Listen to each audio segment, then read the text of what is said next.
Remue ménage. Remue ménage.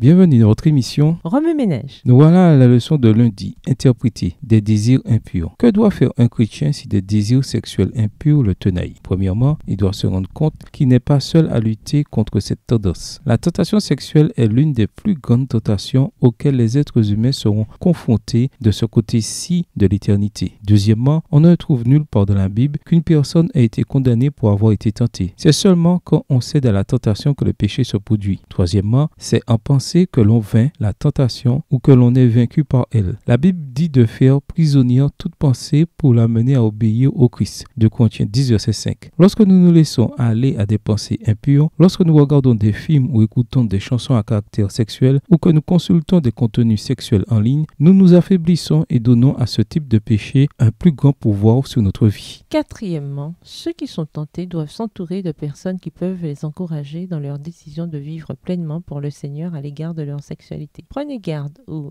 organisations de la société, de l'école ou même de l'Église qui encouragent subtilement ou même ouvertement les déviations sexuelles mentionnées dans la parole de Dieu. Dans Romains 1, verset 32, Dieu met en garde non seulement ceux qui s'engagent dans ces modes de vie, mais aussi ceux qui les regardent à distance en les approuvant. Bien sûr, à distance peut inclure qu'ils écoutent les paroles de ces gens-là, adhèrent à leur culture ou les fréquentent alors qu'ils s'adonnent à ces choses. Cinquièmement, une vie sexuellement pure implique inévitablement des combats. Ne soyez pas surpris, mourir à soi-même afin de pouvoir vivre pour le Christ est un entraînement de taille. Cela demande beaucoup de prières, d'études de la Bible, de maîtrise de soi et même de planification stratégique. Par exemple, se coucher tôt, éviter certains endroits, faire attention aux choix de divertissement, installer des protections. Et n'oubliez jamais ceci, en tant que chrétiens, nous luttons à partir de la victoire et non pour la victoire. En Jésus, nous avons déjà gagné. Alors marchons comme un gagnant. Marchons comme un soldat qui a déjà vaincu son ennemi. Sixièmement, utilisez la Bible comme une épée, car c'est ainsi qu'elle est appelée dans Éphésiens 6, verset 17, dans la version Louis II. L'épée de l'esprit qui est la parole de Dieu. Chose intéressante, le mot grec pour parole, c'est rhéma, ce qui signifie la parole de Dieu. Imitons Jésus alors que Satan le tentait dans le désert. Lorsque nous sommes confrontés à la tentation, disons à haute voix les promesses de Dieu. Matthieu, le chapitre 4. Septièmement, attendez-vous à ce que Dieu fasse un miracle, selon sa promesse dans 1 Corinthiens 6, verset 11. Bien que certaines personnes soient nées avec une propension à un péché particulier d'ordre sexuel, ou aient été abusées sexuellement et entraînées dans le péché, ou soient devenues esclaves d'un péché particulier en s'y adonnant, Jésus fait encore des miracles aujourd'hui. N'ayons pas peur de lui en demander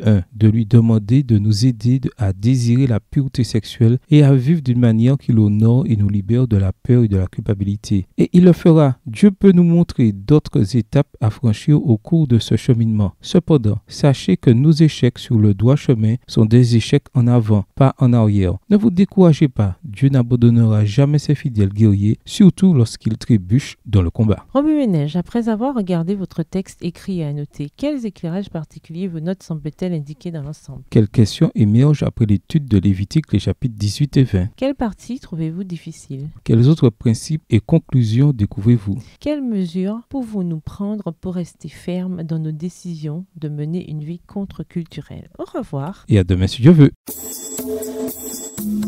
Remue ménage. Remue ménage.